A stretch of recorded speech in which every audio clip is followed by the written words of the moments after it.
یہ بھائی کا سوال ہے کہ مدینہ منورہ میں سب سے اچھی عبادت کون سی ہے؟ ہاں جی، کون سی ہے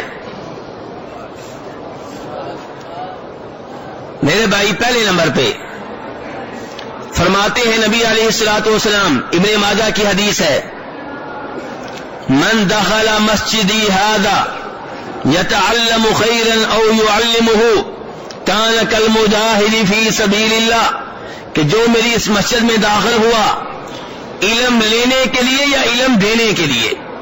کیوں آیا ہے؟ علم دینے کے لیے یا علم؟ فرمایا وہ ایسے ہے جیسے اللہ کی راہ میں جہاد کر رہا ہو۔ شریعت میں علم حاصل کرنے کی فضیلت بہت زیادہ ہے، عام نفلی عبادات سے کہیں بہتر ہے کہ آپ علم حاصل کریں، قرآن کی تلاوت سیکھیں، قرآن کے معنی مفاہیم سیکھیں، قرآن کی تفسیر سیکھیں، نبی علیہ السلام کی احادیث سنیں، سنائیں، پڑھیں، پڑھائیں، لیکن من گھڑت روایات نہ ہوں، ضعیف روایات نہ ہوں، جھوٹی روایات نہ ہوں، وہ احادیث ہوں جو واقعی نبی علیہ السلام نے بیان کی ہے۔ تو یہ میرے بھائیو بہت ہی عظیم عمل ہے۔ علم کی روشنی جب آپ کے پاس ہوگی تو آپ جہاں بھی جائیں گے لوگوں کو بھی اس روشنی سے منور کریں گے، اور جب آپ نفل پڑھیں گے تو نفل کا فائدہ صرف آپ کو ہوگا، کسی اور کو نہیں ہوگا۔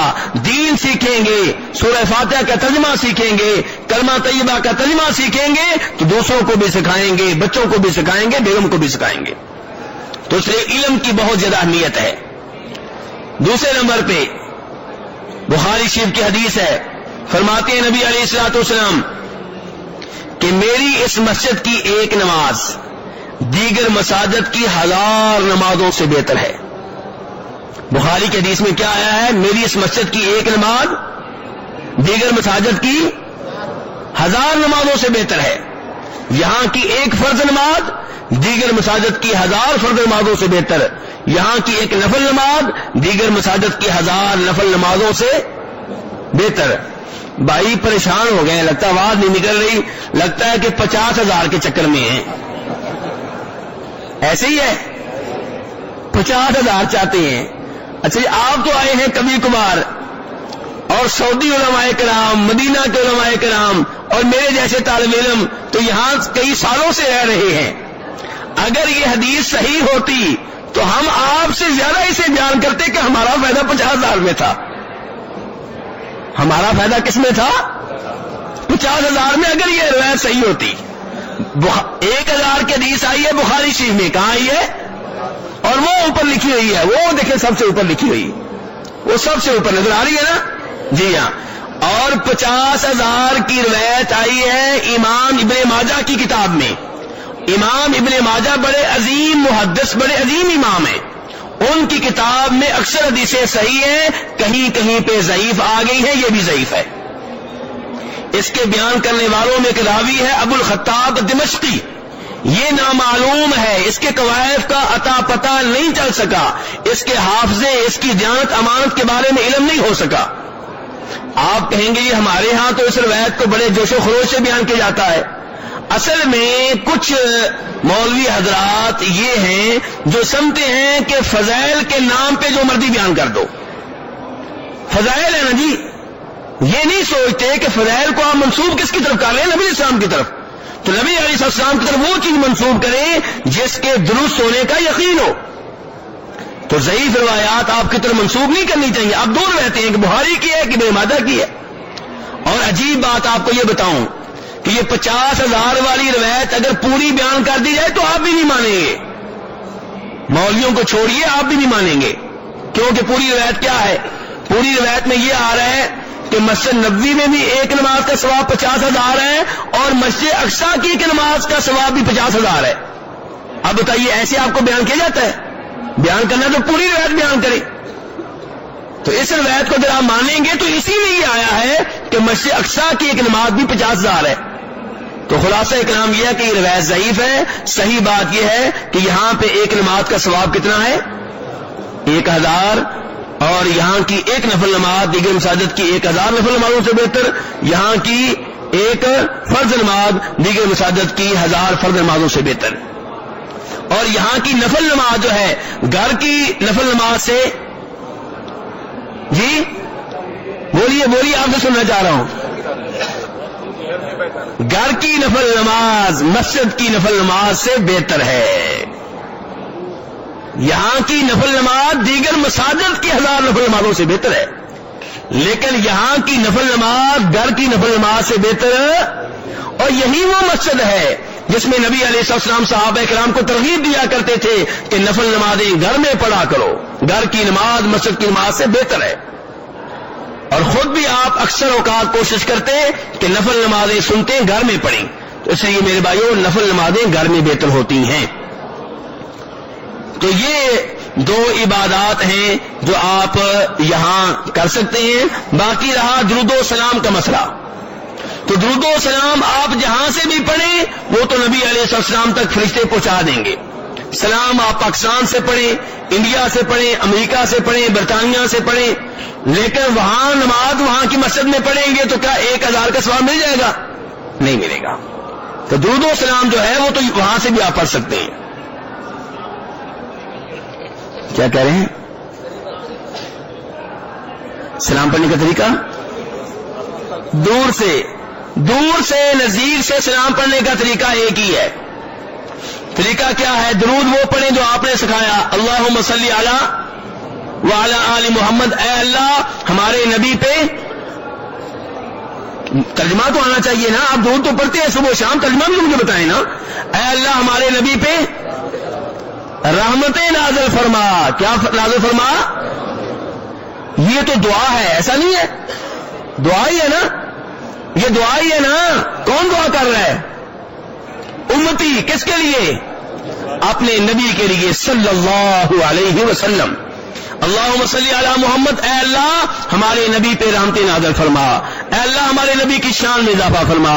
اللہم بارک علی محمد. اے اللہ ہمارے نبی پہ برکتیں نازل فرما. تو کیا پڑھیں گے؟ درود پڑھیں گے، درود ابراہیمی، یہ سب سے بہتر ہے. اور سلام پڑھیے. سلام بھی سب سے بہتر وہی ہوگا جو آپ نے سکھایا ہے. نماز میں ہم کیا پڑھتے ہیں؟ السلام علیکہ ایھا النبی، کہ اے نبی آپ پہ سلامتی نازل ہو. یہ بھی دعا ہے. سلامتی کون نازل کرے گا؟ اللہ. تو ہم آپ کی قبر پہ آ کے آپ کے لیے دعا کرتے ہیں، رحمت کی دعا، برکتوں کی دعا، سلامتی کی دعا. تو امتی کو یہ سکھایا گیا تھا کہ آپ کی قبر پہ آ کے آپ کے لیے دعا کرنی ہے. یہ نہیں سکھایا تھا کہ آپ کی قبر پہ آ کے آپ سے دعا کرنی ہے. یہ نہیں سکھایا تھا. آپ کے لیے اللہ سے دعا کرنی ہے، آپ سے دعا نہیں کرنی. آپ کو نہیں پکارنا. مشکل کشا ایک اللہ ہے، حاجت روا ایک اللہ ہے، مختار کل اللہ ہے. اللہ تبارک و تعالیٰ سے اپنے لیے بھی دعا کریں، اپنے نبی علیہ الصلوۃ والسلام کے لیے بھی دعا کریں. تو یہ ہے میرے بھائی درود و سلام کا بہترین طریقہ. اور سلام پڑھتے ہوئے یقین رکھیں کہ آپ کا سلام فرشتوں کے ذریعے، کن کے ذریعے؟ نبی علیہ السلام تک پہنچتا ہے، چاہے پاکستان سے پڑھیں چاہے یہاں سے پڑھیں. نسائی شریف کی حدیث ہے، ان للہ ملائکۃ سیاحین فی الارض یبلغونی عن امتی السلام. اللہ کے فرشتے ہیں زمین میں گھوم پھر رہے ہیں، فرمایا وہ مجھے میری امت کی طرف سے سلام پہنچاتے ہیں. کون سلام پہنچاتے ہیں جی؟ کون سلام پہنچاتے ہیں؟ کون کہہ رہے ہیں؟ نبی علیہ السلام. آواز ایک دفعہ پھر آپ کی حادثہ ہو گئی ہے. لگتا ہے کہ آپ کہنا چاہتے ہیں کہ یہاں پہ سلام آپ خود سنتے ہیں. لگتا ہے کہ یہ معاملہ ہے آپ کا. تو باجی صاحب کہتے ہیں ایسے ہی سنا ہے. تو میرے بھائی اس بارے میں ایک روایت آتی ہے جسے امام بیہقی نے اپنی کتاب حیات الانبیاء میں درج کیا ہے، خطیب بغدادی نے تاریخ بغداد میں نقل کیا ہے، امام ابن عساکر نے تاریخ دمشق میں اسے رقم کیا ہے. روایت کیا ہے کہ جو میرے اوپر دور سے درود پڑے مجھے پہنچایا جاتا ہے، اور جو میری قبر کے پاس درود پڑے میں خود سنتا ہوں. لیکن اس روایت کے بیان کرنے والوں میں ایک راوی ہے محمد ابن مروان السدی الصغیر. علماء کرام کہتے ہیں الکذاب، اعلی درجے کا جھوٹا تھا. کیا تھا؟ اعلی درجے کا. اسی لیے امام ابن الجوزی نے